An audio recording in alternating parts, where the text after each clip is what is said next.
நீதி நிலைநாட்டப்பட்டு விட்டது என்று இந்திய ராணுவம் தகவல். பாகிஸ்தான் மற்றும் பாகிஸ்தான் ஆக்கிரமிப்பு காஷ்மீர் பகுதியில் கிட்டத்தட்ட 9 நிலைகளில் பயங்கரவாதிகளுடைய முகாம்களில் லஷ்கர்-இ-தொய்பா மற்றும் ஜெய்ஷ்-இ-முகமது உள்ளிட்ட பயங்கரவாதிகள் தயாரிக்கப்படக்கூடிய, அனுப்பி வைக்கப்படக்கூடிய, பயிற்சி அளிக்கப்படக்கூடிய பகுதியில் இந்திய ராணுவம் கடுமையான தாக்குதலை நேற்று நள்ளிரவு நடத்தியது. 1 மணிக்கு மேல் தொடங்கிய அந்த தாக்குதலை பாரத பிரதமர் நரேந்திர மோடி டில்லியில் அவரது இல்லத்தில் அமைக்கப்பட்டுள்ள வார் ரூமிலிருந்து முழுமையாக கண்காணித்தார். அவரது மேற்பார்வையில் 9 நிலைகளில் இந்திய ராணுவம் தாக்குதல் நடத்தியது. அந்த பகுதிகள் பாகிஸ்தானிலும் பாகிஸ்தான் ஆக்கிரமிப்பு காஷ்மீரிலும் இருந்தன. பாகிஸ்தானில் இருக்கக்கூடிய லாகூர் பகுதியிலும் இந்தியாவில் இருக்கக்கூடிய பஞ்சாப் பகுதியிலும் அவசர நிலை பிறப்பிக்கப்பட்டுள்ளது.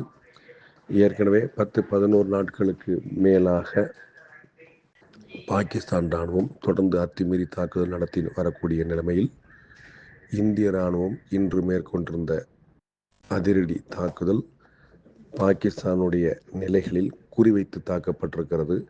அதே சமயம் அங்குள்ள பொதுமக்களுக்கோ பாகிஸ்தானின் இராணுவ முகாமுக்கோ எந்த சேதமும் ஏற்படாத வகையில் மிக கவனமாக இந்த நடவடிக்கை எடுக்கப்பட்டிருக்கிறது. இது தொடர்பாக கருத்து தெரிவித்துள்ள இந்தியாவின் பாதுகாப்பு அமைச்சர் ராஜ்நாத் சிங், பாரத் மாதா கி ஜெய், இந்திய அன்னைக்கு வெற்றி என்று குறிப்பிட்டுள்ளார். ஆபரேஷன் சிந்தூர் மூலம் நீதி நிலைநாட்டப்பட்டு விட்டது என்று இந்திய ராணுவம் தகவல்.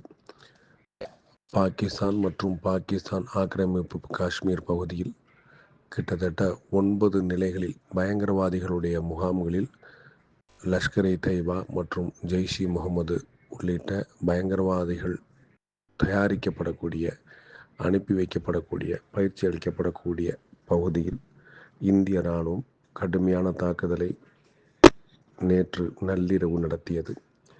1 மணிக்கு மேல் தொடங்கிய அந்த தாக்குதலை பாரத பிரதமர் நரேந்திர மோடி டில்லியில் அவரது இல்லத்தில் அமைக்கப்பட்டுள்ள வார் ரூமிலிருந்து முழுமையாக கண்காணித்தார்.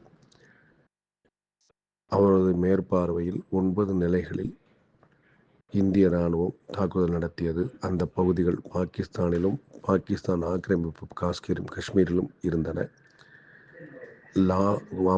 பாகிஸ்தானில் இருக்கக்கூடிய லாகூர் பகுதியிலும் இந்தியாவில் இருக்கக்கூடிய பஞ்சாப் பகுதியிலும் அவசர நிலை பிறப்பிக்கப்பட்டுள்ளது.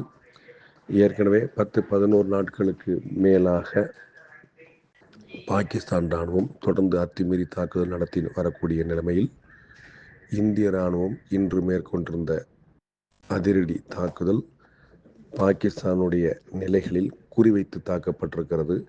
அதே சமயம் அங்குள்ள பொதுமக்களுக்கோ பாகிஸ்தானின் இராணுவ முகாமுக்கோ எந்த சேதமும் ஏற்படாத வகையில் மிக கவனமாக இந்த நடவடிக்கை எடுக்கப்பட்டிருக்கிறது.